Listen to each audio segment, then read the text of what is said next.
Assalomu alaykum o'rtoqlar, hormanglar, omonmisizlar, charchamayapsizlarmi, sog'misizlar? O'rtoqlar, bilaman, oramizda aqlli insonlar ko'p.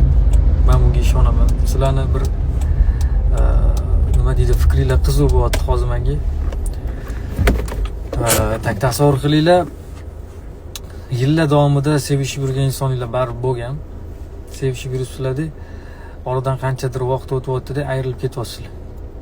Yana oradan qanchadir vaqt o'tyapti-da, qaytib kelyapti. Sizlar u qizni yoki o'sha bolani bilasizlar, ishonmaysizlar, xarakteriga ko'p marta sizlarni podvaz qilgan, misol uchun. Qaytib kelyapti-da, o'zini so'rayapti-da, atnishinini tiklamoqchi bo'lyapti. Bilmaysizlar-ku, kim bilan qayerda nima ish qilib kelgan, misol uchun-da, gaplashgan, kim bilan yurgan. Sizlar shu paytda nima qilgan bo'lardinglar? Meni vaziyatim hozir shunaqa-da.